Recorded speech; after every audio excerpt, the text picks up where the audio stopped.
प्रिय छात्रों, जब आप 21 अक्टूबर को जैव विविधता क्विज 2024 का पेपर देने जाएंगे तो आपको कुछ इस तरीके से प्रश्न पत्र देखने को मिल जाएगा।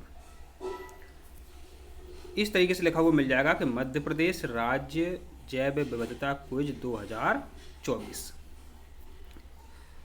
इसलिए ज़रूरी है बताना कि वहाँ पर आप घबराते हैं, कैसा पेपर मिलेगा, क्या रहता है। इस तरह लिखा होगा जिला स्तरीय क्विज लिखित प्रश्न पत्र। फिर यहाँ पर डेट आदि सब कुछ लिखा होगा कि कुल अंकों का कितना पेपर है। इस तरीके से वहाँ लिखा मिल जाएगा। यह डेट आपको 21 अक्टूबर मिल जाएगी। समय भी लिखा हुआ मिल जाएगा 1 घंटा। फिर प्रश्न पत्र में आपको क्या करना है मेरे बच्चों, नाम की जगह यहाँ आपको अपना नाम लिखना है, क्योंकि 3 बच्चे इस परीक्षा में पार्टिसिपेट कर रहे हैं तो कक्षा और यहाँ पर आपको साइन करना है। इसी प्रकार जो दूसरा स्टूडेंट्स है वो भी इस तरीके से अपना नाम लिख सकता है। प्राचार्य प्रभारी का नाम, आपके स्कूल के जो प्राचार्य हैं उनका नाम भी आपको यहाँ पर लिख देना है। कई बार ऐसा होता है कि छात्रों को अपने प्राचार्य का नाम पता नहीं होता है तो वो पता नहीं कर पाते हैं, समस्या हो जाती है उनको, क्योंकि प्राचार्य को तो पता है लेकिन नाम पता नहीं होता। विद्यालय का नाम यह भी कई छात्र से इसे लिख नहीं पाते हैं, वो आपको सही लिखना है। हाई स्कूल है तो अब क्या होता है, कई बच्चे हाई स्कूल से जैसे ही हायर सेकेंडरी में जाते हैं तो वो पुराने स्कूल का नाम लिख देते हैं। कई बार ये देखने में आया है। और जिला, आप जिस जिला में इस परीक्षा को दे रहे हैं वो जिला आपको यहाँ पे लिखना है। अब यहाँ जो निर्देश दिए गए हैं मेरे बच्चों, ये आपको बड़े ही ध्यान से पढ़ने हैं। देख लेते हैं। यह है प्रश्न पुस्तिका। प्रिय छात्रों, ने लिखा हुआ यह प्रश्न पुस्तिका 2 भाषाओं हिंदी और अंग्रेजी में छपी है। माने हिंदी मीडियम के छात्रों के लिए हिंदी में प्रश्न रहेगा और अंग्रेजी मीडियम के छात्रों के लिए अंग्रेजी में प्रश्न रहेगा। परीक्षार्थी अपनी सुविधा अनुसार किसी भी भाषा का चयन कर उत्तर दे सकते हैं। यदि कोई हिंदी का छात्र, उसको अंग्रेजी अच्छे से आ रही है क्योंकि इंग्लिश का ट्यूशन लगा लेते हैं, तो वो कैसे भी अपन आंसर दे सकते हैं। लेकिन जो उत्तर पुस्तिका मिलेगी वो अपने हिसाब से ही देना है। ऐसा नहीं है कुछ प्रश्न आपने इंग्लिश में जवाब दे दिए, कुछ हिंदी में, वो एक ही माध्यम में आपको जवाब देना है उत्तर पुस्तिका में, वो भी दिखाएंगे आपको। प्रश्न पत्र में 12 प्रश्न हैं, 5 खंड है, ये संख्या बदल सकती है। कुल प्रश्नों की संख्या 90 है। प्रत्येक प्रश्न 1 अंक का है। प्रश्न पत्र हल करने से पूर्व पृष्ठों व प्रश्नों की संख्या जांच लें, अन्यथा दूसरी प्रश्न पुस्तिका मांग लें। यदि 90 प्रश्न नहीं है तो आप दूसरा पेपर मांग सकते हैं। उत्तर लिखने के लिए पृथक से उत्तर पत्रक दिया जा रहा है, यहाँ आपको ध्यान देना है। प्रश्न पत्र मिलेगा, इसके अलावा आपको उत्तर पत्रक मिलेगा। माने एक तरीके से कॉपी मिलेगी, 1 पन्ने या 2 पन्ने की, 1 पन्ने की मिलेगी। कृपया उत्तर पत्रक में निर्धारित स्थानों पर आवश्यक प्रविष्टियाँ करें, अन्य स्थानों पर नहीं करें। उत्तर पत्रक में प्रश्न क्रमांक के सामने बने रिक्त स्थान में अपना उत्तर लिखें। तो समझ गए आप। कई बार छात्र ऐसा होता है मेरे बच्चों, क्या गलती करते हैं कि ये प्रश्न पत्र मिल गया और इसी में टिक लगा देते हैं। ऐसी गलती आपको नहीं करनी है। आपको एक उत्तर पत्रक मिलेगा, उसमें रिक्त स्थान वो दिखाएंगे भी आपको, उसमें आपको उत्तर लिखने। ऐसे प्रश्न क्रमांक 1 में उत्तर यहाँ पूछा है तो वहाँ प्रश्न क्रमांक 1 में आपको रिक्त स्थान में लिखना है। प्रश्न का उत्तर एक बारी में लिखना होगा, काटकर या दोबारा लिखा गया उत्तर अमान्य होगा। ये बहुत बड़ी बात है, ये बहुत बड़ी बात है।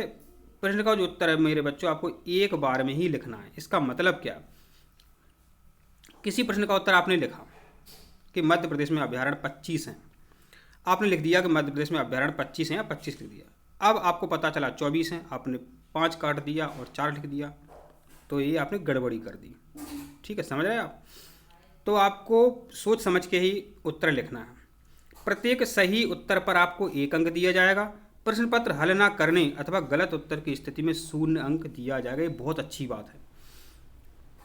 माने ऋणात्मक मूल्यांकन इस परीक्षा में नहीं है, माने आपका नंबर नहीं काटा जाएगा यदि आपने गलत जवाब दिया तो। कई परीक्षाओं में ऐसा होता है। प्रश्न पत्र को प्रत्येक विद्यालय की 3 सदस्यीय टीम जो है एक साथ मिलकर हल करेगी।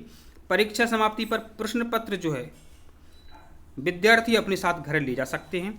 उत्तर पत्रक साथ में ले जाने की अनुमति नहीं है। उत्तर पत्रक चेक होगा 1-2 घंटे में, 1 घंटे में जब आप लंच करेंगे उस समय ये चेक होगा और वो लंच करने के बाद आपको अनाउंस के द्वारा बता दिया जाएगा कौन टीमें जो आई हैं, सिलेक्ट हुई हैं। उत्तर पत्रक को अनिवार्यतः कक्ष पर्यवेक्षक के पास जमा करना होगा। कई बार ऐसा होता है जल्दबाजी में बच्चे प्रश्न पत्र दे जाते हैं, उत्तर पत्रक अपने साथ ले आते हैं। उत्तर पत्रक जो है उसको मोड़ना नहीं है, काट छाँट नहीं करनी है, उसको सफाई से अपने पास रखना है। यदि प्रश्न पत्र में कोई प्रश्न अथवा उत्तर गलत पाया जाता है अथवा किसी प्रकार के एक से अधिक उत्तर सही पाए जाते हैं तो समस्त प्रतिभागियों को समान अंक प्रदान किया जाएगा। ये बहुत अच्छी बात है। देखो, प्रश्न बनाने वाला तो अपने हिसाब से प्रश्न सही बनाता, प्रश्न पत्र सही बनाता है, लेकिन कई बार गलती हो जाती है, एक प्रश्न के दो उत्तर सही होते हैं, तो सबको समान अंक दिया जाएगा, घबराना नहीं है आपको। यदि किसी प्रश्न में किसी प्रकार की कोई मुद्रण या तथ्यात्मक प्रकार की त्रुटि है तो प्रश्न पत्र के हिंदी तथा अंग्रेजी रूपांतरों में से अंग्रेजी रूपांतर को मानक माना जाएगा।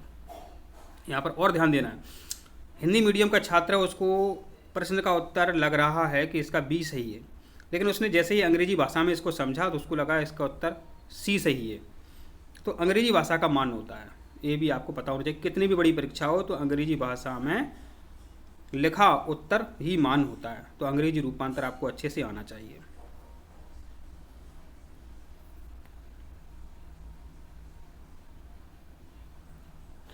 तो प्रिय छात्रों, ये देखिए हम आपको प्रश्न पत्र दिखाने जा रहे हैं। अगले वीडियो में हम इसका सॉल्यूशन भी आपको बता देंगे। तो यह 2023 का प्रश्न पत्र है, ठीक है। तो अगले वीडियो में हम आपको ये बता देंगे। उत्तर पत्र दिखाना चाहते हैं आपको हम।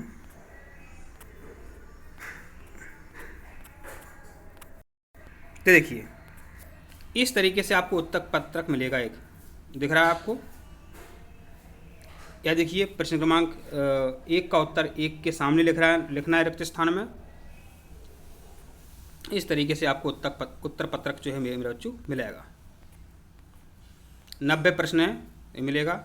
अब यहाँ पर देखिए बहुत इंपॉर्टेंट है, जो कि आपको जानना बहुत जरूरी है। गलती कर देते हैं, क्या कर देते गलती, प्रतिभागी 1, प्रतिभागी 2, प्रतिभागी 3। पर्यवेक्षक बहुत इंपॉर्टेंट है, इस पर आपको साइन करवाने हैं जो उस परीक्षा कक्ष में ड्यूटी दे रहे हैं शिक्षक, ठीक है। विद्यालय का नाम, मूल्यांकनकर्ता का नाम एवं हस्ताक्षर, कुल प्राप्तांक शब्दों में, ठीक है। तो ये इतना सा काम आपको करना है मेरे बच्चों। और यह परीक्षा जो बहुत सरल है, इससे संबंधित जितने भी वीडियो हैं आपको हमारे यूट्यूब चैनल पे मिल जाएंगे, डिस्क्रिप्शन में देख लीजिए, लिंक मिल जाएगी आपको। और इसका सॉल्यूशन जो अगली वीडियो में आपको हम देने वाले हैं। आप हमारे वह वीडियो देखें जो नोट्स वाले हैं, क्वेश्चन बैंक वाले हैं, क्योंकि पेपर में से आपको आइडिया मिल जाएगा, लेकिन पुराने पेपर से प्रश्न कम ही पूछे जाते हैं। लेकिन हमारी वीडियो देखोगे तो आपको, तो हमारी वीडियो देख लो आप, फिर ये पेपर देखो, सॉल्व करो, तो आपको प्रश्न मिल जाएंगे। तो ये आपको तरीका अपनाना है।